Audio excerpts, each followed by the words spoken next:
And welcome back again, ladies and gentlemen, to another exciting episode of the Lost Podcast of Titan, a father and son journey through sci-fi series that unite our generations.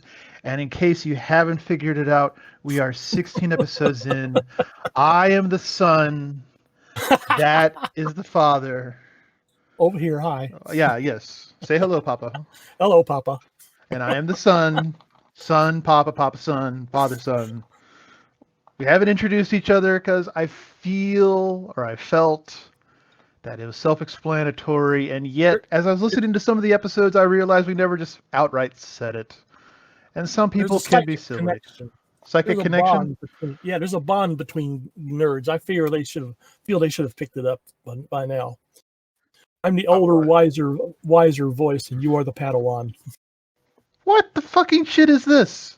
You're the one that likes Lost in Space. I feel I am the wiser one here. No, you're confusing wisdom with experience. I don't need to taste Lost in Space twice to know it's shit. All right? When you take a bite of a shit sandwich, you just need the one bite. And it is wisdom to put the sandwich down and not ask for seconds. Yes, but I maintain that the first 5 or so episodes of the series, The first 5 or 6 bites of the shit sandwich are fantastic. Yes. Very well. You are allowed to be wrong. And you can tell me how wrong I am by emailing us at lostpodcastofttitan@gmail.com. That's lostpodcastofttitan@gmail.com. subject line, Jeremiah is so wrong. So a subject line: eat shit and die, motherfucker. Oh, this is going to be an ongoing thing with this, I'm afraid. What? The email subject lines? We'll eventually get an email. No, the Lost in Space back and forth. I mean, actually, let me just double check. We'll find out live on air. Do we have an email? Hold on. That'd be hilarious if we actually did have an email. No email yet. Okay, we're good. We're safe. I know you people out there can type. We have our one fan in France who's devoted, and I appreciate it. Holy shit. Merci beaucoup. Merci beaucoup. Okay. So right now, today, we are going to watch Star Trek episode... Oh, Star Trek the original series, just to clarify. Episode The Shore Leave. No, The Shore Leave. Just Shore Leave. I have a vague memory of this. They go down to a planet. Things happen. I think this is... Didn't this become like an episode on the animated series too, where they come back? Yes, indeed. The episode Once Upon a Planet. There we go. That's why I know. I think I know it better from that episode than I do from this episode. Actually, I wish they could have kept on to this concept a bit more. I mean, you thought the next generation would have jumped on it. Well, they have Riza, the Pleasure Planet. Yeah, I know. At least on Riza, you can guarantee getting laid there. Well, I mean, if you go down to the Shore Leave planet with the right frame of mind, you can really guarantee you're going to get laid. This is a family show, ladies and gentlemen. So go ahead. That's how families are made. Well, yes. But anyway, go ahead and pull it up on your favorite media device or streaming service. Pause us while you get to the 00 mark and come back when you're ready. And welcome back, ladies and gentlemen. We are at the 00 mark, and we are going to do this in 3, 2, 1, play. I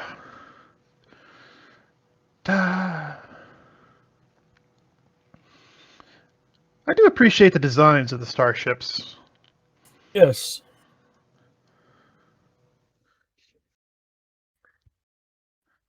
Are they getting laid? This is really the only thing I care about. I'm Kirk. What the fuck is this shit? What the absolute fuck is this? That's the new Yeoman, and that's one of the Yeoman's new jobs. I mean, Jesus Christ. She's the brand new model. Yes, I know. But, my God. It's called sucking up. I think he prefers if she sucked down. Oh God! Yeah. Yes, this is a family show. This is a family show. But the thing is, it's such a whiplash sometimes where they're making such progress. Like, look, there's fucking Uhura. right there. And like she has Yes, a but she's handling the communications board. exactly. She's actually has a job that has responsibility, required training. She's very competent at it. People Oh, respect her. And then like every other woman except have we seen Nurse Chapel yet? I don't think we've seen Nurse yes, Chapel yes, yet. we've seen Nurse Chapel lots of Well, times.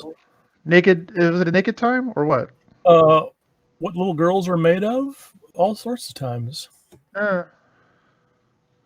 uh, whatever. But I mean like and then we have, give me a back massage, a Yeoman wench.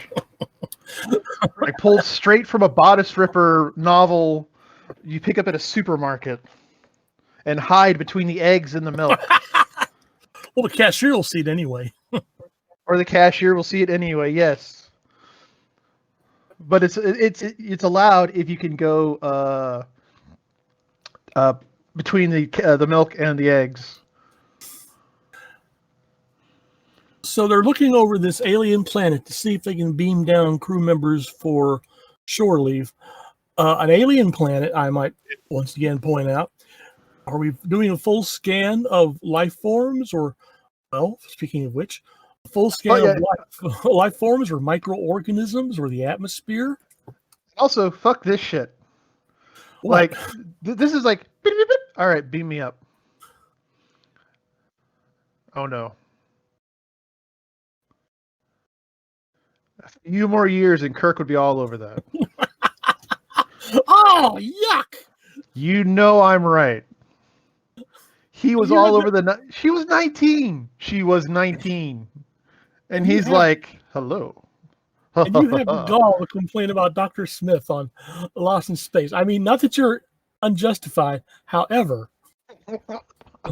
you seem to turn more of a blind eye to the same sort of thing on Star Trek. Dr. Smith kept trying to kill everybody. Got you there, didn't I? But yes, it's time to beam up. I don't give a shit. We'll find another planet. We'll find another planet. We'll hit the gym more often. We'll extra days off. You can spend the day in your cabin asleep or something. Also, I could really understand this concept where it is literally we're in a car trip for hours. We need to stretch our legs. It doesn't matter if they're on a ship. It does not matter. Just beam down, get some solid earth under your feet, stretch, walk around, breathe some air. Let's see if they have pecan logs in the gift shop. On logs in the gift shop, You can get $5 in the snacks at the gas station. Captain Kirk promises to get us some Egg McMuffins and a Coke on our way over,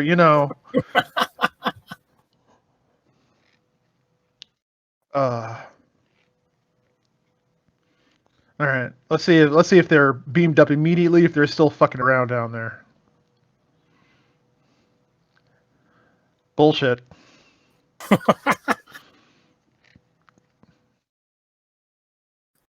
Oh, there's the masseuse again. There's the masseuse, yes. Oh, Jesus. She did not even ask. She's just like, oh, my captain has a kink in his back. Rub, rub, rub. Her captain is a kink pretty much everywhere, but we'll just overlook it. We just got to work it out with both hands, do we? All right, then. Oh. And once again, this is why no one ever asked us to write Star Trek episodes. Well, here's the thought. What kind of Star Trek episode would you write? Like, what would be the theme? What would be the theme? What, we have enough time? Well, I mean, clearly we're trying to discuss that there's no life on this planet, despite the fact there's a fucking white rabbit running around.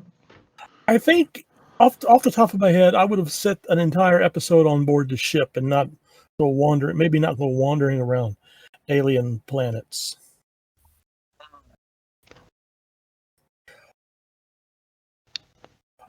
Oh, this episode was written by noted science fiction writer Theodore Sturgeon. A fish? A fish wrote this fucking episode? No, Theodore. Yes, he worked for Scale. Aha. Yes, there we go.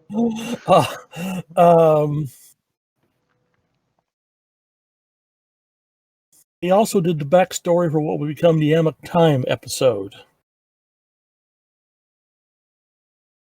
Yes.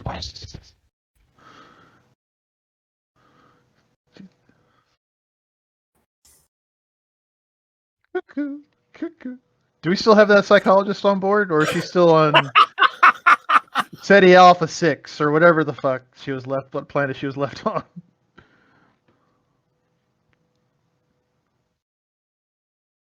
Oh Jesus! What is it, Spock?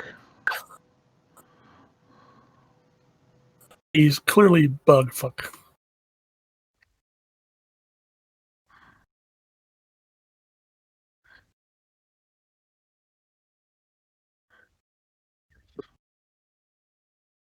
What the hell?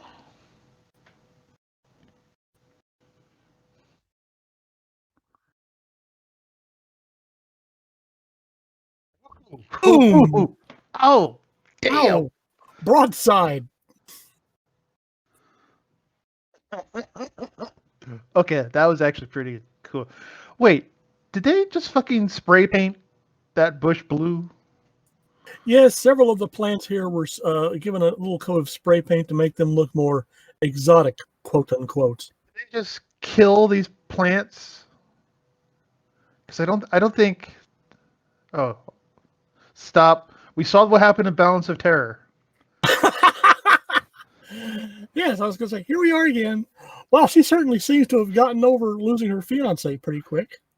Oh my God, you're right. It is the same girl, isn't it? It is. No, honey, no. God damn, this was the last fucking episode. Ladies and gentlemen, if you're joining us for this episode and you missed our seminal Balance of Terror episode, last episode, that is the fiance whose would-be husband was killed in the Romulan attack. And she seems remarkably non-grief stricken. And notice how he beamed down with the Yeoman. This isn't helping. Well, actually, it depends Okay, all right. It depends on what you're looking for in entertainment. Fair enough. Get the kinks out. Gotcha.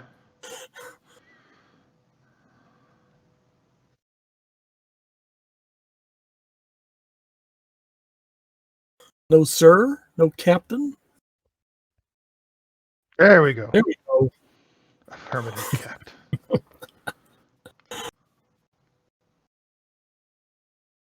That doesn't... Wait, if it's an echo, that doesn't help. God damn. Also, they wear stockings. It's weird.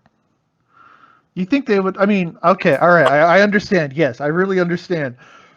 But on a realistic, they would have worn pants, you know? Unless there's, like, defensive advantages to stockings I'm unaware of. Yes, those are special Starfleet anti-radiation stockings. Anti-radiation stockings? Okay. Yeah.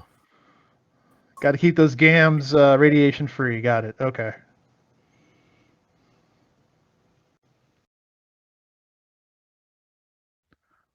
She's just brilliant.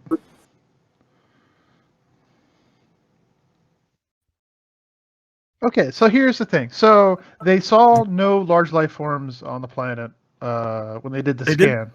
Right.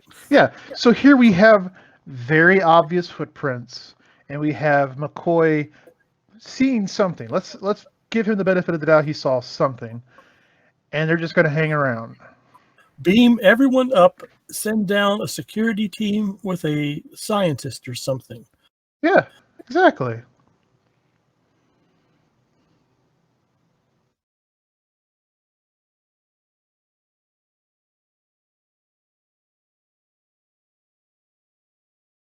That's why he's superior to Picard. Does not give a shit. Phaser out. Woman at his side. A woman. And Sulu, you're an asshole. It doesn't occur to Sulu, why is that pistol on an alien planet?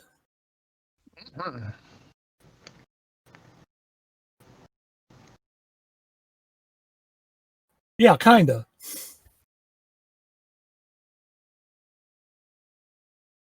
Actually, it's got a longer barrel than a police special, if I recall correctly. Firearm experts can contact us Is at that lost podcast of Titan at gmail.com. if you got to say AOL.com, I was going to reach through the internet, strangle you. Sorry, it was a slip.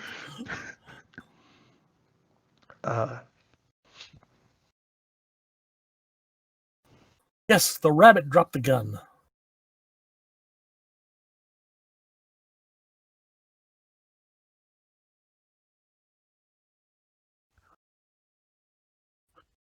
It's an android rabbit. I would be surprised that there's no insects. Like seriously? I mean, we have plant life. You would think there'd be some sort of insects to nom nom. Yeah. I mean, we have to have bacteria at least. Otherwise, At how are least. things decomposing? You can't just let humans. This is really loose. You can't, and I'm kind of surprised Ted Sturgeon did this. And I'm sure that's not a plant, but Yeah. This would have been really cool in 3D, like ah.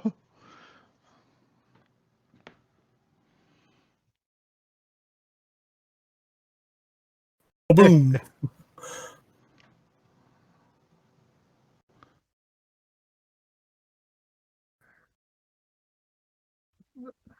Weird. So, Kirk, oh, here we go.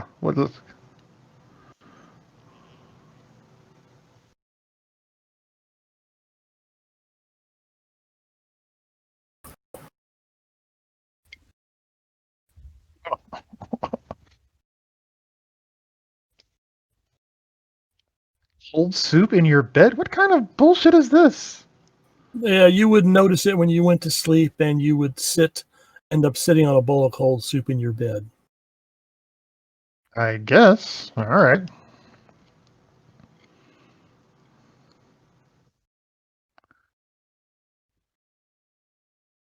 Jesus Christ. Yeah, I'll just bet you would, huh?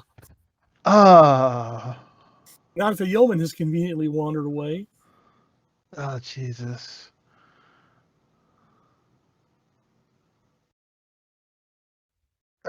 Sometimes it writes itself, to be honest. Yeah.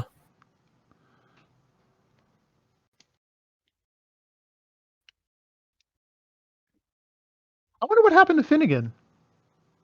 Like, the real Finnegan. I know, he's kind of too good a character just to let go. I imagine there was considerable fan fiction. We don't need to go into that. All right. What I've been describing has been PG rated compared to some of the filth that comes from the fan fictions about Star Trek. Oh, right. No indication that Finnegan appears in any further stories, fan fiction, or published Star Trek fiction or otherwise.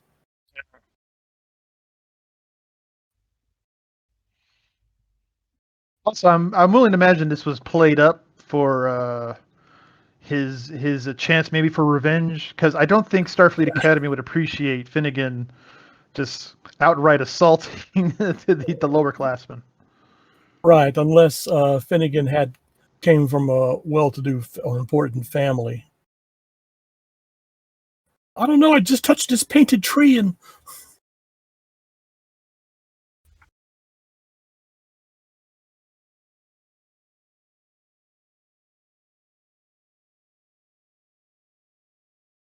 Well, that narrows it down.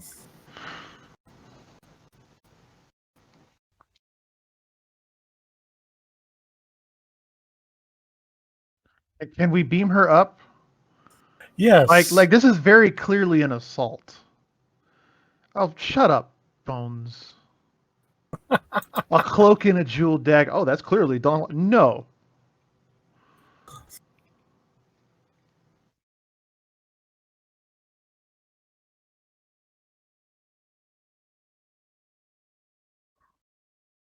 A captain with a kink in his back.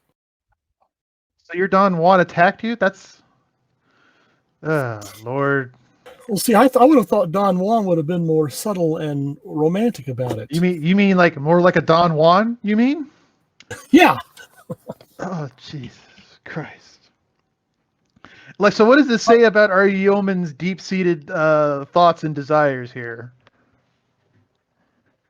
Nah, yeah. Oops. 3D antenna. And I guess maybe he could easily miss seeing the antenna. Oh shit! Yeah, I'm sorry. If that's like 3 feet away from me, I'm not seeing shit.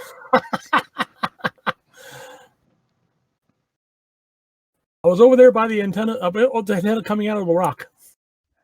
We're on the set of the arena. Awesome. Okay. Yes, our first visit to the Vasquez Rocks, conveniently just a short drive from downtown Los Angeles. I'll say this. It was surreal when I was driving past downtown LA because I could see so many hints of movies that I had seen before, just in the actual driving. Oh, I know. Same thing when I was in England for a week, and felt like I knew all these war movies and stuff I grew up watching. Yeah. Actually, I could kind of dig this dress. Yes. The whole half and half thing. Okay. Finally, we got some future shit that isn't, stupid Or barely there. or barely. Well, let's not rush. Barely there is a tradition. And another blonde with a fancy hairdo. Yes.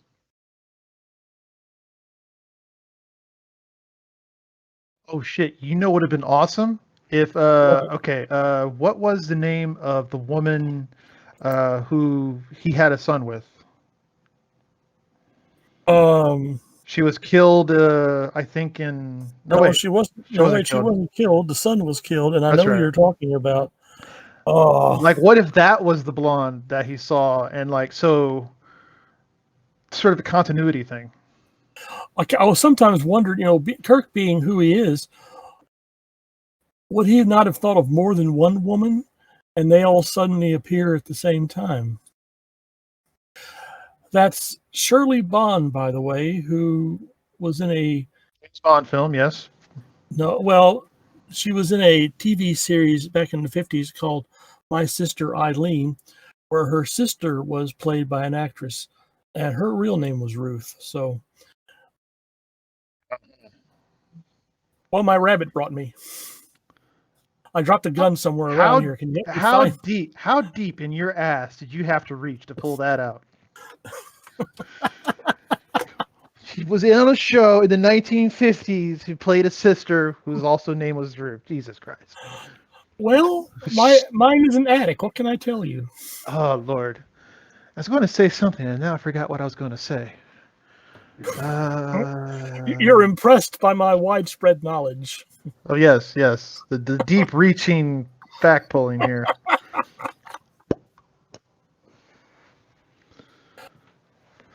This is a great place to start making notice of all the women that Kirk has had interest in. She sort of seems like beyond the norm, rather calm and subdued compared to some of the other women he's known. Well, usually he has to show them this earth thing called love and, take it from there. Is that what he's showing them?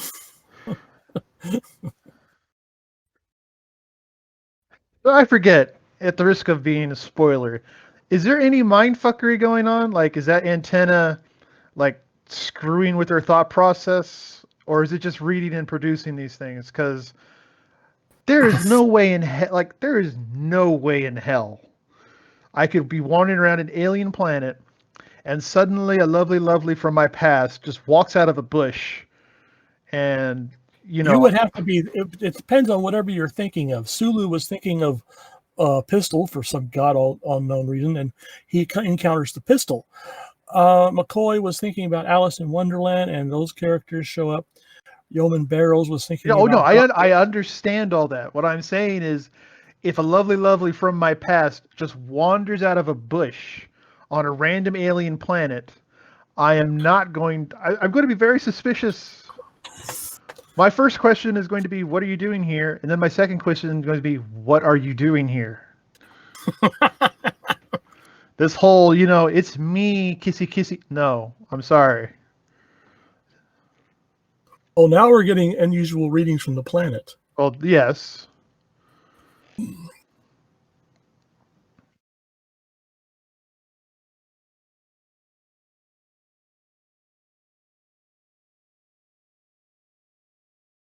It's a nice thought. Like, just it's not a Dyson sphere because it's not encompassing an entire star. Basically, an artificial planet. Yes.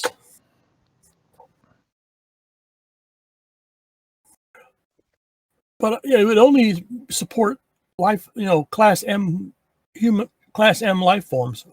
Oh, and here we are on the Mind Channel. Oh.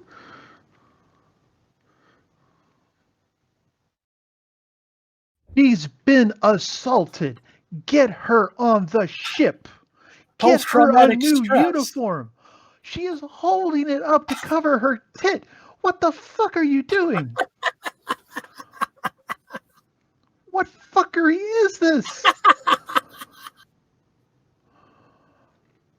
And she's like, oh, it's a cheerful little ha ha ha. I was almost raped by Don Juan. Ha ha ha ha. Oh, and now he's flirting with her. Of course he's flirting. He's flirting with a woman who has just been attacked. Yes. And he's a doctor. He should know better. And it's the lack of suspicion. Yes. That is getting me here. And on top of that, okay, you are a normal person. You are wandering around, and you walked past a river. And on the bushes near this river are some clothing that have been hung up off of the dirt. What is your logical conclusion, sir? And that the clothing is remarkably my size. I would back away, get into some cover, and just spend a while examining the surroundings to see if there's anyone else there. Exactly. Maybe I wouldn't like be hiding and watching. I would literally just go to the river and be like, "Hello, hi," because seriously, what this says is someone stripped and is now just swimming in the river. This isn't just random clothing that has been left. I would not go into that river for love or money. I'm sorry, not until I would not put on the clothing. Yeah, especially since it's not my style. It doesn't bring out the color in my eyes. Snort.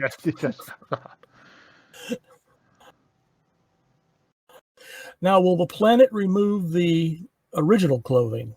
Don't know.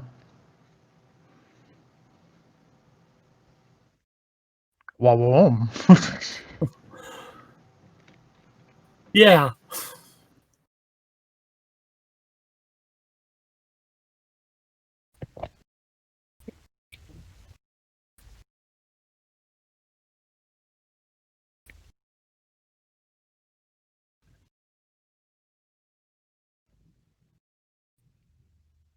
Yeah. Is that a bulge in your pants, or are you just hiding a phaser down there?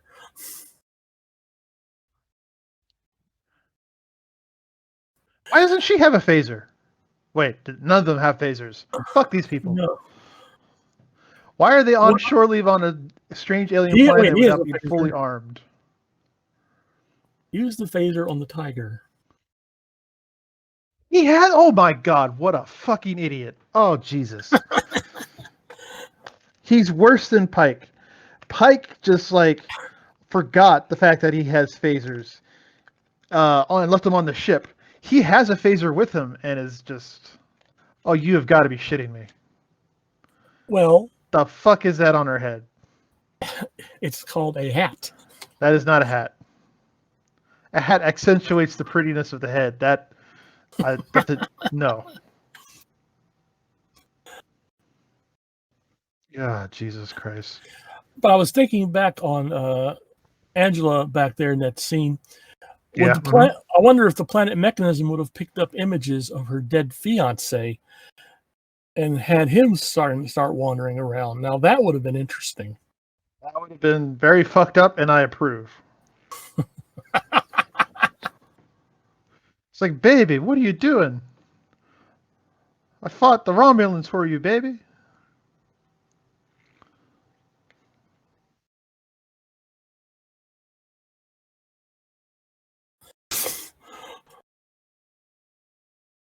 Well, find one. Yeah, Jesus. Good job, Spock.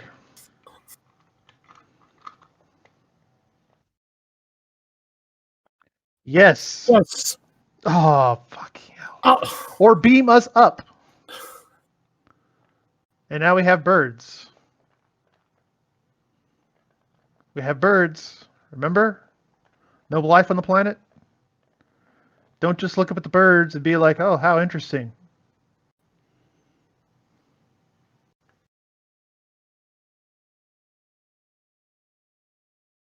Oh, well, so much for the phasers. Seriously.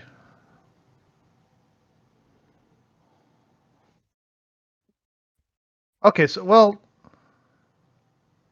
Sulu couldn't think of a sword and go after him. yeah, there was a samurai.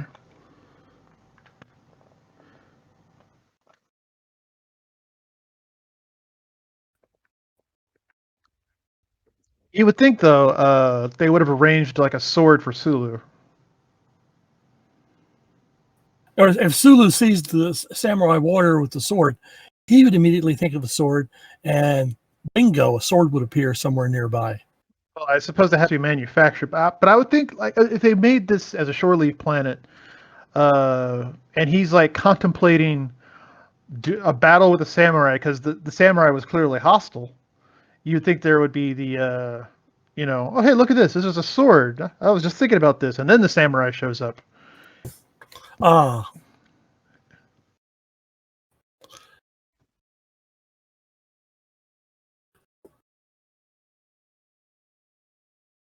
I haven't left the ship. I'm a reconstruction by the planet. Oh damn! Kirk wants this science officer on the planet, and suddenly the planet makes a sun. Oh, that'd be awesome. That'd be awesome.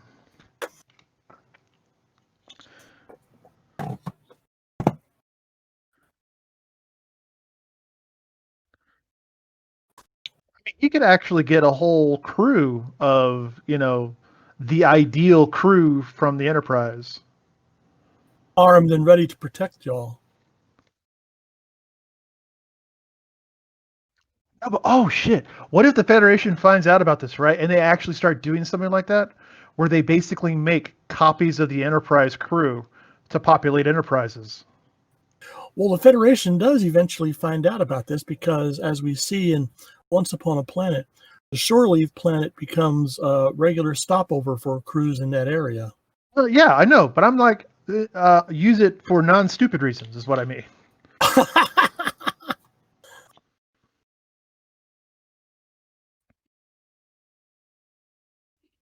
It's like, how far can you push this? What if we took, for example, The Measure of a Man, where you have that really brilliant Next Generation episode with the trial of Data on whether or not he actually has rights. They could just bring him to the shore leave planet, have a copy built, and give the copy over to the Daystrom Institute. Yeah, like he could say, my desire is a copy of Data without any memories or, it basically just never turned on.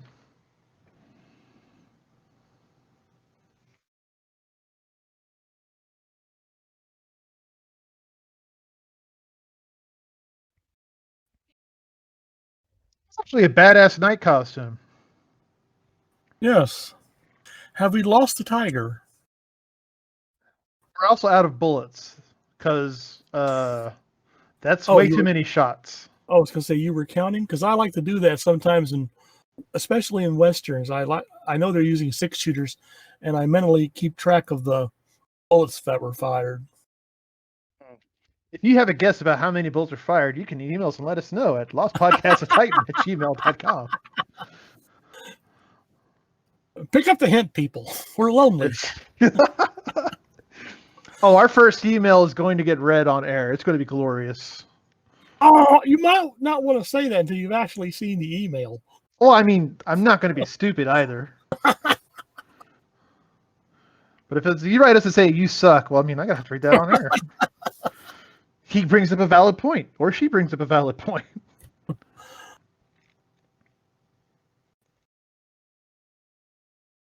Oh, well, so much for that. Yeah, serious. Oh shit! You know what? I don't think Uhura ever broke down, did she? She never had a scene where she's, in hysterics. It's always the other Oh, women. we'll get to that eventually. Really? Uhura In breaks down hysterics? third season, the Tholian Web. I like that episode. That was a really good episode. I'm serious too. I actually did like the Lean Web episode. Yes. They had also arranged for an elephant to be in this episode, but by the time they managed to get hold of an elephant, they decided that they didn't have enough room in the filming schedule to film a scene with the elephant.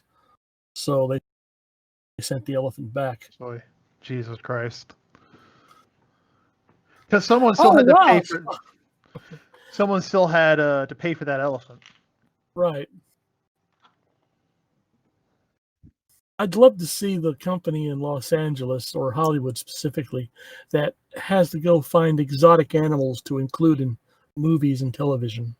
Well, actually, okay. So from what I understand, from the pivotal documentary Tiger King, is that there's actually very well known animal handlers that work specifically with Hollywood with exotic animals.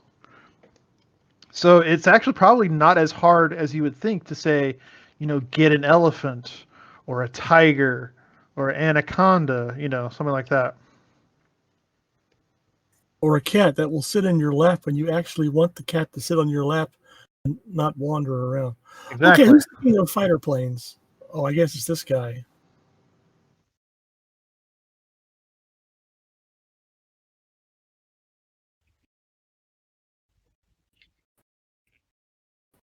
Oh, boy, he's a conversationalist. So you're trading up. Your ex bought it in the last episode against the Romulans, and now you're with the science officer. You think maybe the science officer has a less chance of being killed by Romulans? Is that your theory? Oh Lord.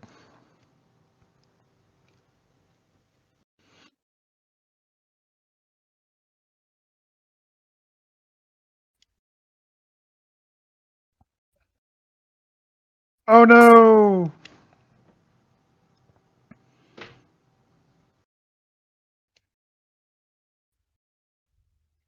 Boy, Captain Kirk can have an interesting letter to write to her parents. Jesus Christ. Well, I'm sorry. Her You've fiance died. Now she's died. C'est la vie. No wedding pictures. Que sera, sera. That's right. You can send all regrets to Lost Podcast of Titan at gmail.com. Oh, Lord. So I'm also surprised okay, so we have the knight because she's a princess, so she's imagining what it's like in the courtly life. But where's her prince? You would think if she's the princess, or Don Juan would come back with his cloak and his jeweled knife, which clearly fucking identifies him as Don Juan. McCoy at that time was her handsome prince. He was hitting on her. I think she could do better. Oh, harsh. But also he has his lovely. It's the salt vampire. Remember? Yes. Okay. Who's still on the ship?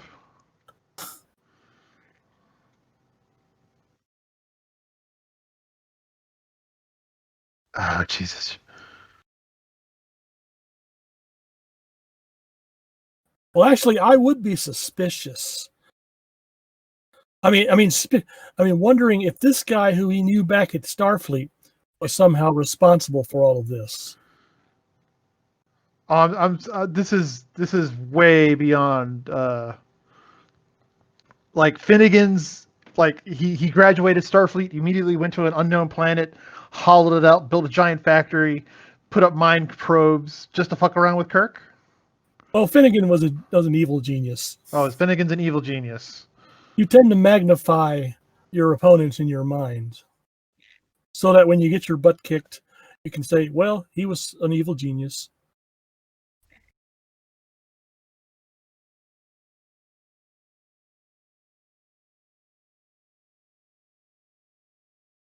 Also, you wonder. Okay, so there is the clear thought in their head. I wonder what is going on. You would wonder if, like, the planet would provide an XP to provide the information. Like, here is a plaque in English of what is going on. Maybe, or maybe the planet is programmed to deflect such thoughts. Otherwise, it would run the risk of having its mechanisms and programming interfered with. You just have to. They already know how it works by the end of the episode. Well, the planet is. They'll meet up with the caretaker, who will say he'll make adjustments so that things don't get out of hand, so to speak. Caretaker? Spoilers. Yeah. I would like to someday meet someone who's never met or never saw a Star Trek episode, has absolutely no concept of the series, if such people exist, outside of some distant corner of the world. Your grandmother excluded. I don't think Mom ever looked at an episode of Star Trek while I was watching it.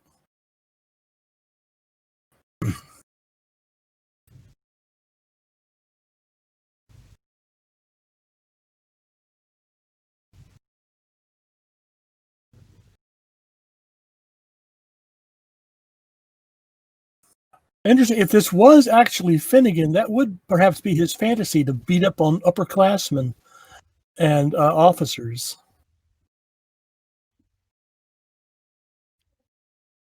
Yeah, okay. Underclassmen, you mean? If it was actually Finnegan? Perhaps, yeah. Well, I wonder what it was from his point of view, anyway. Like, he's just fucking around with Kirk, but what is his real fantasy? I'm pretty sure Kirk wasn't the only one he tormented at the academy, but I see your point. What would Finnegan's fantasy might be Admiral and have a ship populated by nubile female ensigns. Yeoman. The proper term is Yeoman. Change the name of his ship to the USS Callister. Oh, so you saw that? Yeah, that's right. You did see that episode. Yes. Oh, that was such a fucking creepy episode. We're speaking about Black Mirror, ladies and gentlemen. The USS Callister, the Star Trek episode. That planet is hard on clothing, I'll tell you what. Oh, really? That is a creepy look, by the way. Yes. He hasn't done much else. I mean, that actor hasn't done much else. But with that kind of look, I could have found. He couldn't leave the shore leave planet. I'm not surprised.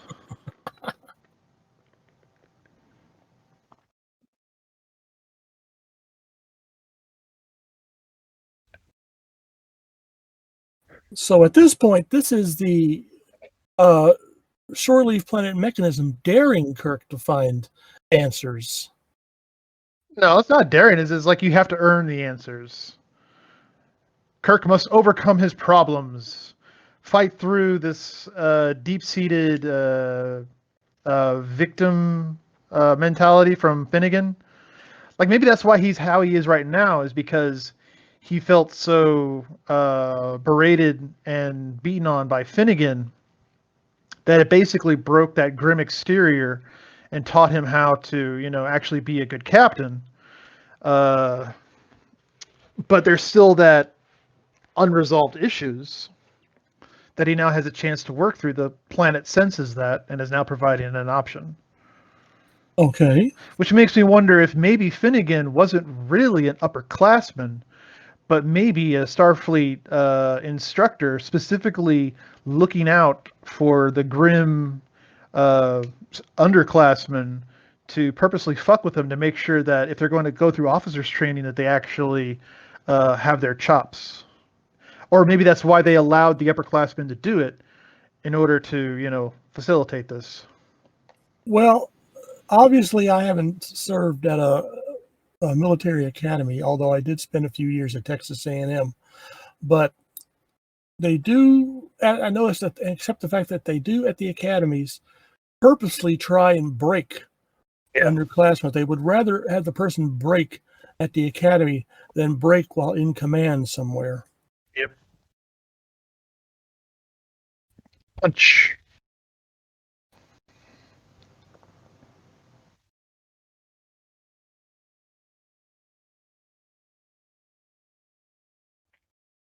Smack. So this is the only thing Finnegan's ever been on? He hasn't been on some other TV series in the 50s where he played a guy named James? Are we sure? Or possibly,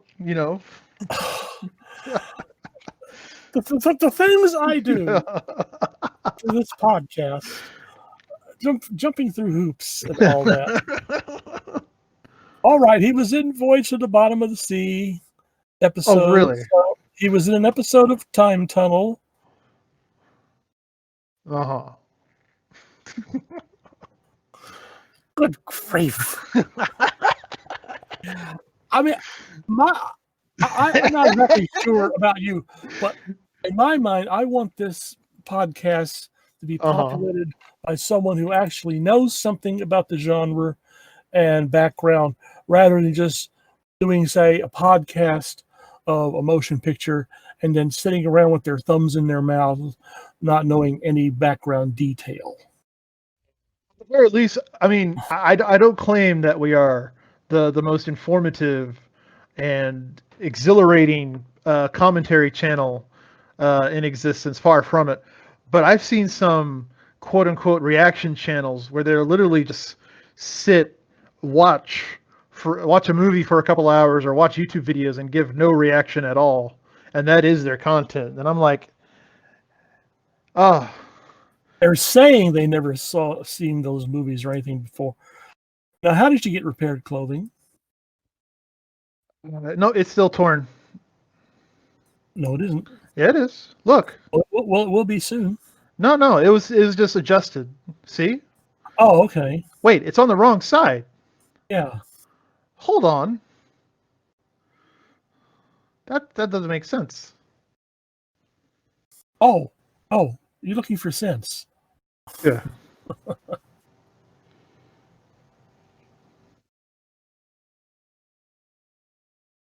Fuck.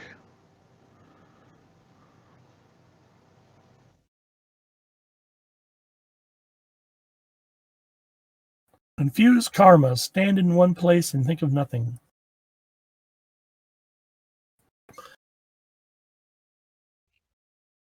Hello, I'm the XP.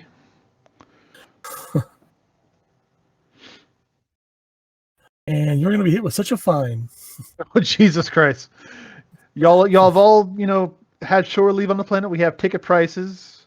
Right. So let's see. We have 3 fantasies here, 2 fantasies there, etc., etc.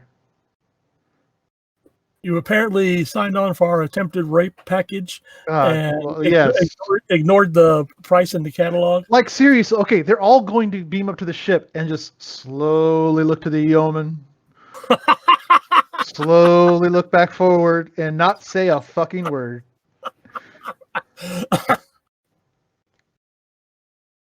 Pleases you.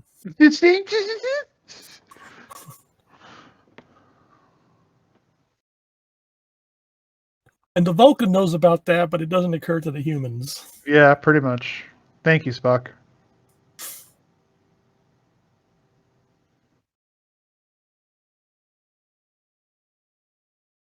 Yeah?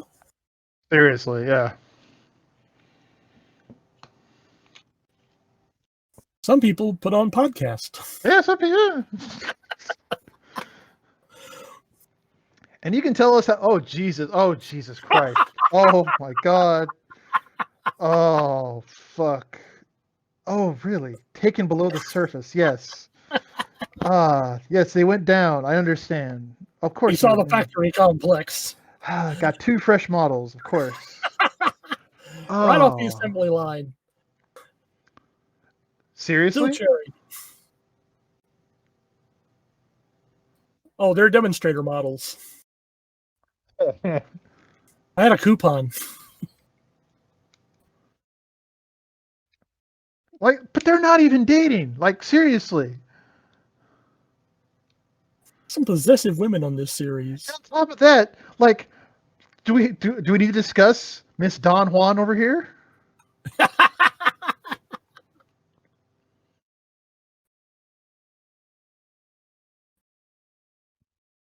Oh, of course.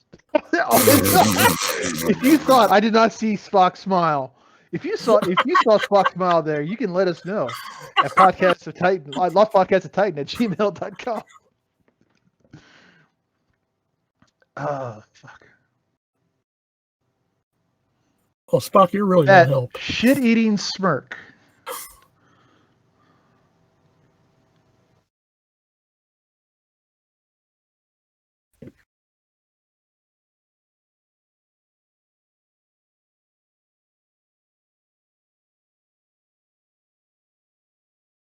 Proper caution Yeah, seriously.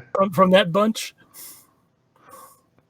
Oh, I just noticed she's wearing mascara. Like, why is an officer wearing mascara?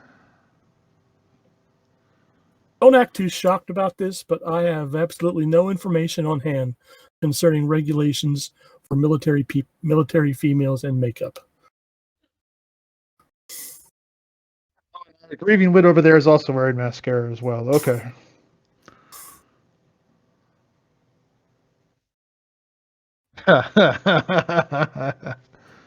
Kirk's mind really wanders, doesn't it?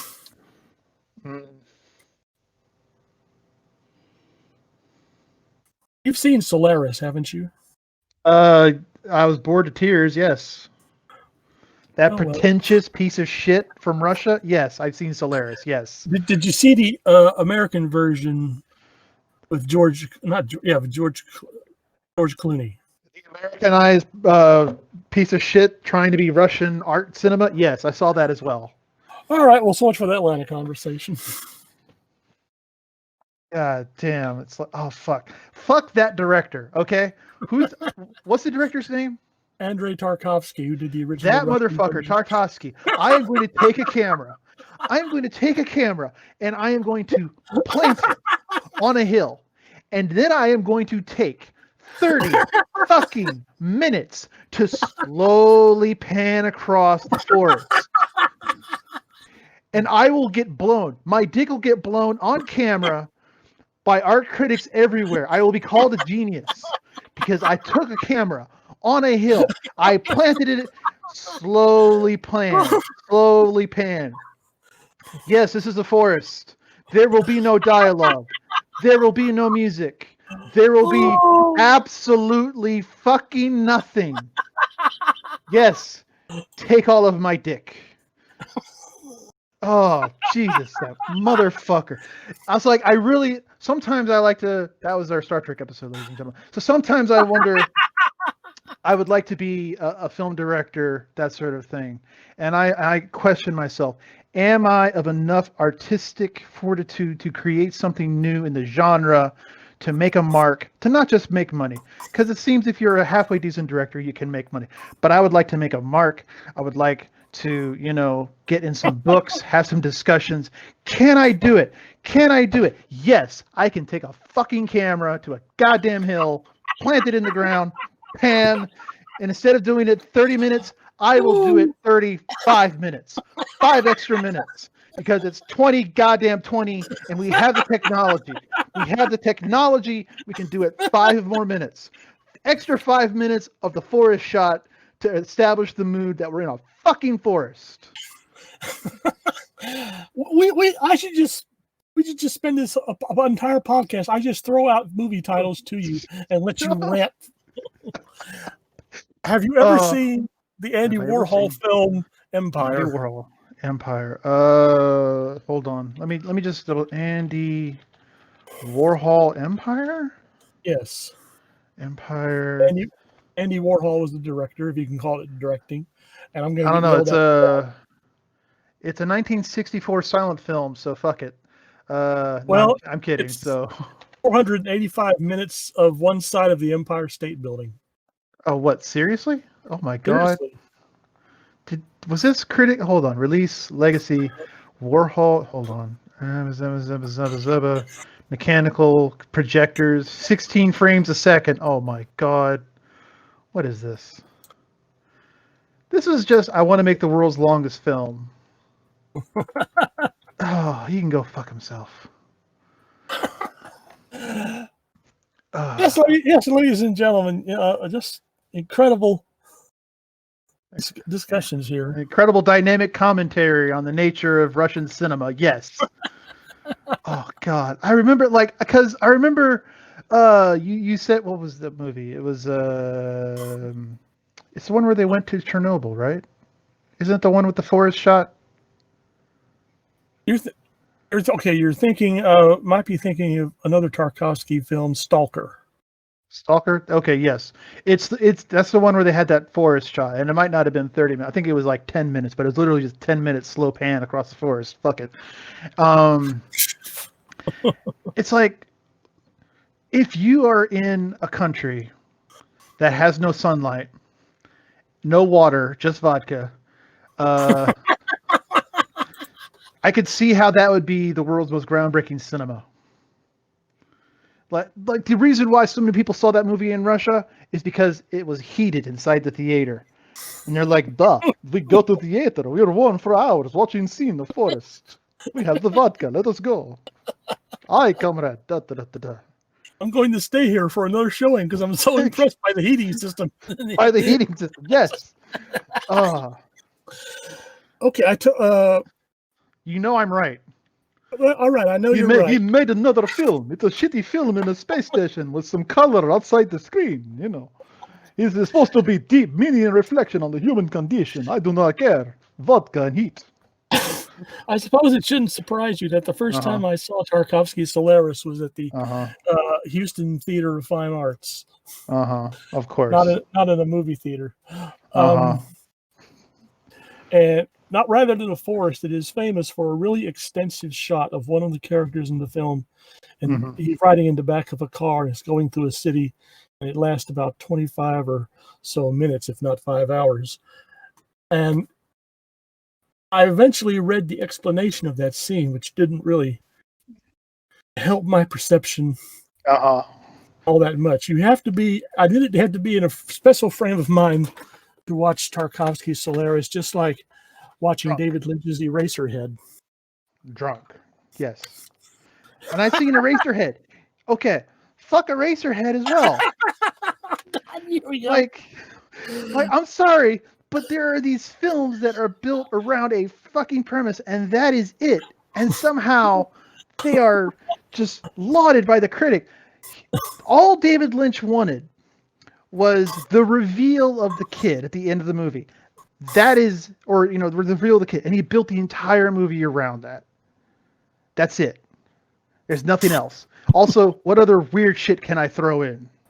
There's no deeper meaning. Whenever he's dodging about the true meaning of any of his films, it's not because he wants us to find out for ourselves and seek our own one truth. It's because he has no fucking idea. Someone just gave him money to do shit. And I could commend him for that, but Eraserhead is shit. And you can tell me why I'm wrong at lostpodcastattitan@gmail.com.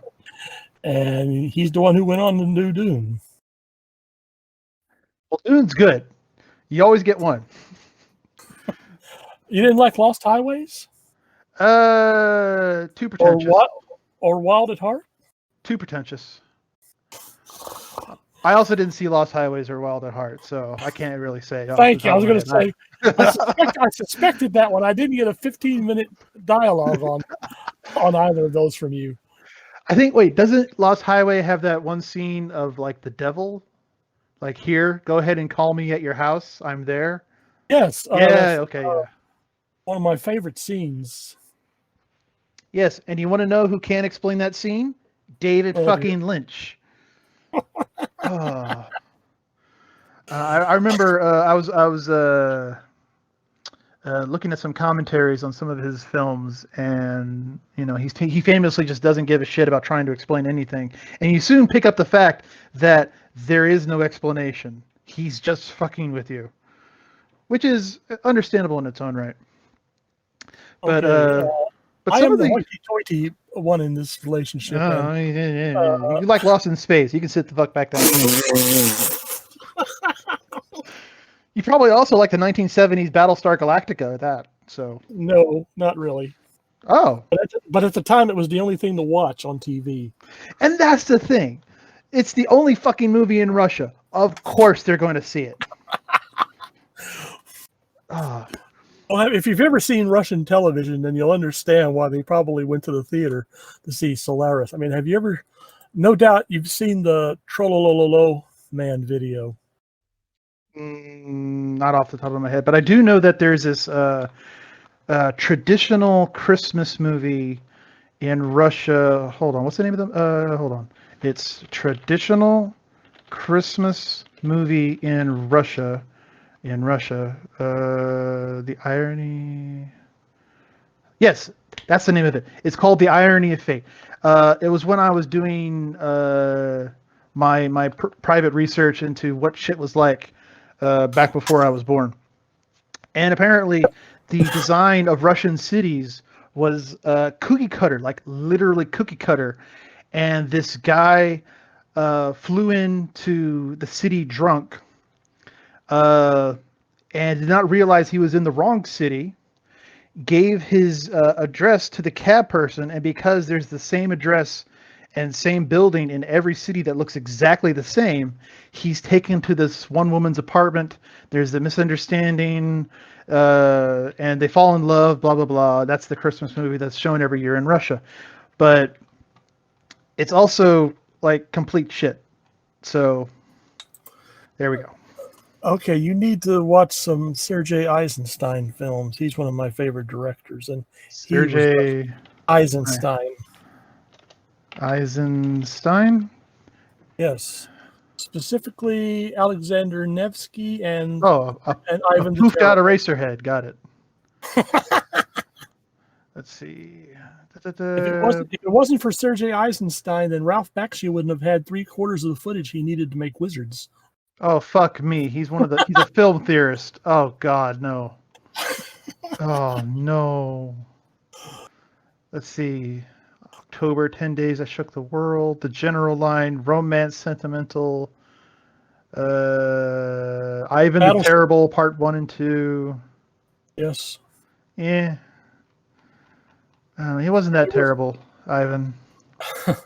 There was supposed to be a part 3, but Stalin was somehow got the notion that Eisenstein was secretly making fun of him, and so he put his foot down.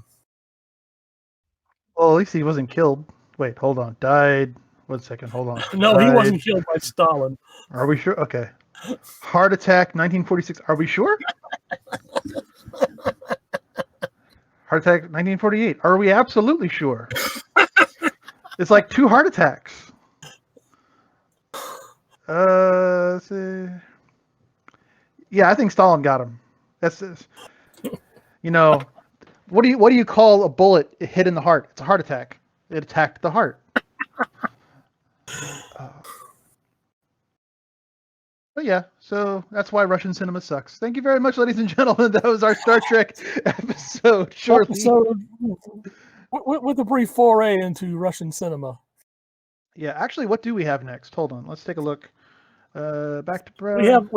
We have our Russian episode of Star Trek. Oh God. Oh hey, it's Galileo 7. Isn't that where we have like the first use of the shuttlecraft? I think. Yeah, there it is. Actually, we had shuttlecraft used in the Menagerie, but that footage was taken from Galileo 7. Yeah. So yeah, the Galileo 7 would be the first filmed use of the shuttlecraft. In fact, all of your shuttlecraft and docking bay and such footage that used subsequently throughout the original series would be taken from that episode. Let's see. Do we have our Yeoman? No. Nope. No brand new Yeoman that I can see. And just another thing, you do realize that we've probably lost our Russian podcast listener. No, our Russian broadcast listener listens to us just because it's warm. Oh. Actually, I don't think we have our Russian. I think he was only in a few. But our French fan is just hanging in there. Like I'm really genuinely curious. I almost want to interview them. Like, really, how did you find us, and why do you keep listening? He's using us like a drinking game. Every time we mention Salt Vampire or Lost in Space and stuff, he takes a chug-a-lug. But we will see you next time, ladies and gentlemen. Yes.